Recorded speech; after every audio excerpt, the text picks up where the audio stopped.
డబ్బు, అనారోగ్యం, ఉద్యోగం, వ్యాపారం అప్పులతో బాధపడుతున్నారా? వెంటనే జేకేఆర్ గురువు గారికి కాల్ చేసి ఈ వెబినార్ లో జాయిన్ అవ్వండి.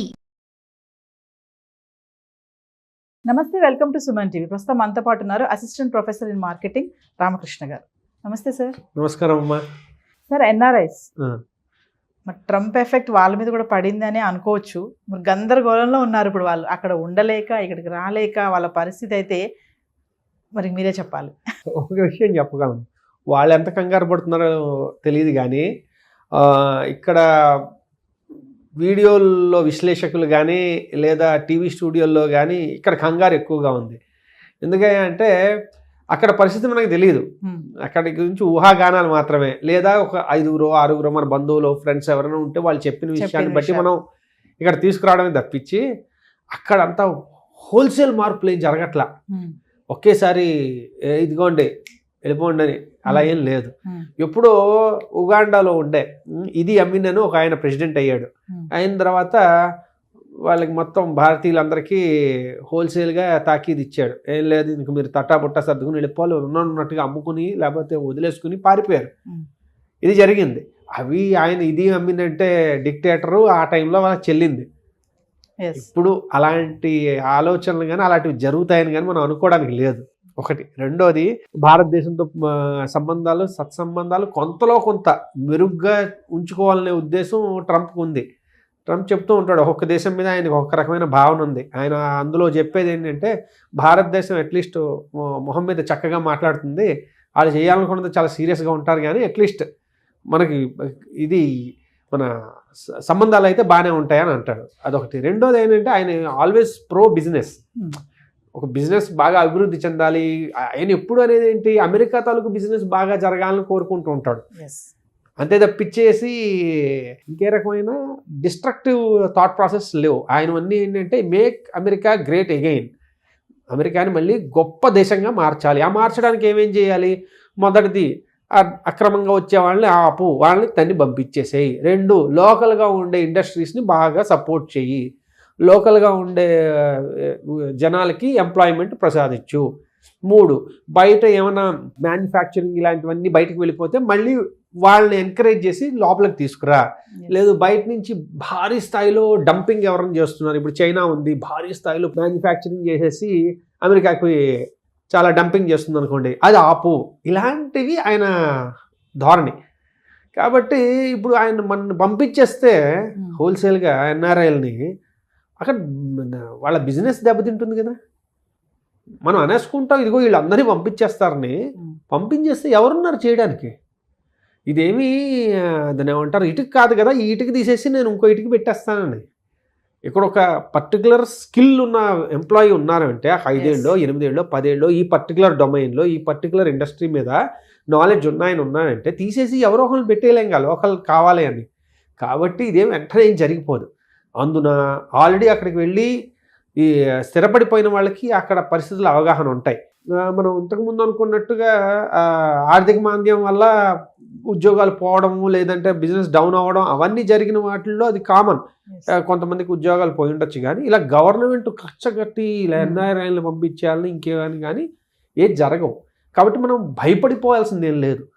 అక్కడ కొంచెం ఎకానమీ స్థిరపడి బాగుందనుకోండి, మనం ఈ మాట్లాడుకున్నవన్నీ మర్చిపోతాం. ఎందుకు?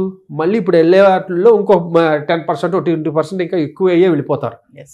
కాబట్టి మనం భయపడాల్సిందైతే ఏమీ లేదు. ఇప్పుడు కొంతమంది కన్సల్టెన్సీ ద్వారా వెళ్తూ ఉంటారు కదా, అలా వెళ్ళిన వాళ్ళకి ఏమైనా సమస్యలు ఉంటాయా? చక్కగా అడిగారు. ఈ ఒక విషయంలో అయితే కొంచెం సమస్య ఉండే అవకాశం ఉంది. ఎందుకంటే కంపెనీల ద్వారా వెళ్ళేవాళ్ళు అంటే వాళ్ళు ఉద్యోగం తీసుకుని, ఇదిగో వీడి నా ఉద్యోగస్తుడు, వీడికి నేను స్పాన్సర్ చేస్తున్నాను. H1B అనేది స్పాన్సర్షిప్ అనమాట. అంటే నేను వీడిని స్పాన్సర్ చేస్తున్నాను, వీడి నా ఉద్యోగి, వీడు నాకు చాలా అవసరం, ఎందుకంటే వీడికి ఈ రకమైన స్కిల్స్ ఉన్నాయని తెచ్చుకుంటున్నాను. ఈ కన్సల్టెన్సీ ద్వారా వచ్చిన వాడు ఏంటంటే ఇదిగో వీడికి ఎవరికో స్కిల్ ఉంది, ఇక్కడ చూసుకుందాం అనుకుంటున్నాడు, సో నేను వీడికి ఏమైనా ఉద్యోగం ఇప్పిస్తాను అని కన్సల్టెంట్ వాడు చెప్తున్నట్టు. కాబట్టి ఇందులో నియమ నిబంధనలు చాలా కఠినతరం అయ్యే అవకాశాలు ఉన్నాయి. ఎందుకయ్యా అంటే ఎవరిని బట్టి ఇప్పుడు కన్సల్టెన్సీకి వదిలేమనుకోండి, ఎవరినైనా పట్టుకొచ్చేస్తాడు, స్కిల్ ఉన్నా లేకపోయినా. ఎందుకంటే వాడికి కావాల్సింది ఆ మార్జిన్, అంతే కదా. బాడీ షాప్స్ అంటారు వాటిని. వాళ్ళ పని ఏంట్రా అయ్యా అంటే ఎవడెవడు ఈ దేశంలో వద్దాం అనుకుంటున్నాడో నాకు ఈ మార్జిన్ ఇచ్చేసేయి పట్టుకొచ్చి అయిపోయింది. సో అలాంటి వాళ్ళని అరికట్టడానికి వాళ్ళు ఏం చేస్తారంటే ఇదిగో ఇంత దాని ఏమంటారు స్కిల్ని ఎలా మనం మెజర్ చేస్తాం, ఇదిగో వీడికి ఇంత బాగా కంప్యూటర్ వచ్చు అని చెప్పడం మనకు తెలియదు. ప్రతి వాడిని కూర్చోబెట్టి వీడు టెస్ట్ చేయలేడు. అందుకని ఏం చేస్తాడంటే వీడికి మినిమం ఇంత శాలరీ కన్నా తక్కువైతే వీళ్ళకి H1Bలకి అర్హత లేదు అన్నారు అనుకోండి, ఊరికే ఎవడో పిలిచి $150,000 $180,000 ఇవ్వం కదా, సంవత్సరానికి అది ఇవ్వాలి అంటే వాడికి నిజంగా అర్హత ఉండాలి. అంటే ఏమంటున్నారు ఇక్కడ మనం మెసేజ్ని 2 రకాల మెసేజ్లు ఉన్నాయి. ఒకటి ఎవడు పడితే వాడు వద్దు అని కట్ చేయడం ఒకటైతే, 2 నిజంగా బాగా హైలీ స్కిల్డ్ వాళ్ళు ఈ దేశానికి అవసరం వాళ్ళు మాత్రం రావాలి అంటున్నారు. అది ప్రో బిజినెస్ని చాలా అభివృద్ధి పరచడానికి దేశాన్ని అభివృద్ధి పరిచే ఆలోచనలనే ఉన్నాయి కాబట్టి అది వాళ్ళ ఆలోచన ధోరణి. కాబట్టి కన్సల్టెన్సీ ద్వారా వెళ్ళే వాళ్ళకి ఏమైనా ఉంది అంటే ఆల్రెడీ అది వీసా అనేది లాటరీ అయింది. అది కాకుండా వీళ్ళ ద్వారా వెళ్ళేదానికి ఈ రకమైన నిబంధనలు పెట్టడం వల్ల ఏమవుతుందంటే ఓవరాల్గా ఇక్కడి నుంచి అంత సులువు కాదు వెళ్ళడం. అది వెళ్ళినా అక్కడ నిలదొక్కడం కష్టం అవుతుంది. సో ఓవరాల్గా చూసుకుంటే అంటే ఇక్కడ నుంచి అక్కడికి వెళ్ళిపోయి అక్కడే సెటిల్ అయిపోయి వాళ్ళకి ఏం సమస్యలు ఏమి అంత ప్రాబ్లం ఏమి లేదని అంటారా? సమస్యలు అంటే భారీగా అయితే కొత్త సమస్యలు ఏం లేవు, ఉన్నవేవి పోవు. కొత్త సమస్యలు అంటే భారీ స్థాయిలో రావు, చిన్న చిన్న సమస్యలు ఎలానో వస్తాయి. ఎందుకంటే నిబంధనలో మార్పులు రావడం ఖాయం. ఎందుకయ్యా అంటే ఆయన కొన్ని అనుకున్న దాన్ని ఏమంటారు ప్రామిస్ చేసిన ఎలక్షన్లో చేసిన ప్రామిస్ల నిర్ణయాలు కొన్ని తీసుకుంటారు కదా, అందులో ఇల్లీగల్స్కి ఎలా అయితే ఇది ఉంటుందో ఇందులో కూడా కొంచెం కఠినతరం చేయొచ్చు అంతే తప్పించేసి పంపించేసేవి లేకపోతే సడన్గా ఉద్యోగాలు అందరూ తీసేసేవి అయితే అవకాశాలు లేవు. అక్కడ సెటిల్ అయిపోయిన వాళ్ళ పైన అయితే ఎటువంటి పెద్దగా ఏమి ఉండదు, ఫోకస్ ఏమి ఉండదు అంటారా? అక్కడ ఉన్న ఆర్థిక పరిస్థితులను బట్టి వాళ్ళ తాలూకా జీవన విధానాలు మారుతుంటాయి తప్ప ఇంకా భారీ స్థాయిలో ఏమి ఉండదు. ఎందుకంటే మనం భారతదేశం గురించి మనం ఆలోచించుకుంటాం, ఎందుకంటే మనం అక్కడ ఉంటున్నాం కాబట్టి. మనలాగా ఎన్నో దేశాల నుంచి అందరూ అక్కడికి వచ్చి ఉంటున్నారు కదా, వాళ్ళందరూ ఎందుకంటే వీడు ఒక్కడు ఓన్లీ ఇండియన్స్ మీరందరూ వెళ్ళిపోండి అండ కదా. ఇది చేస్తే అందరికీ ఇదిగా ఉంటుంది. వచ్చిన H1Bలో 70% దాదాపు చైనా వాళ్ళు ఉంటారు, అది భారతీయులు ఉంటారు. ఒక 13% చైనా వాళ్ళు, వీళ్ళకే H1Bలు వస్తున్నాయి. మిగిలిన దేశాల వాళ్ళు వస్తూనే ఉన్నారు. ఓకే, అంటే భారీ మ్యాక్సిమం మనం ఉన్నాం కాబట్టి ఆ H1B అని మనం భజన చేస్తూ ఉంటాం. అది కొత్త ఏమైనా అయితే ఇబ్బంది.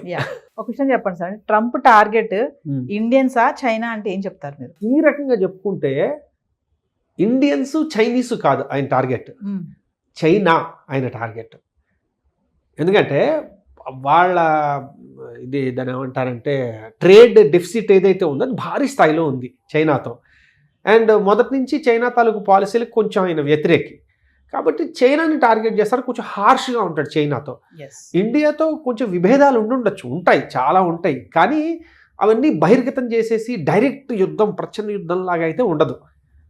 కాబట్టి టార్గెట్ అయితే చైనా బహుశా, కానీ చైనీస్ కానీ ఇండియన్స్ కానీ అలా ఏం టార్గెట్ లేదు. Thank you sir. ఓకేనా.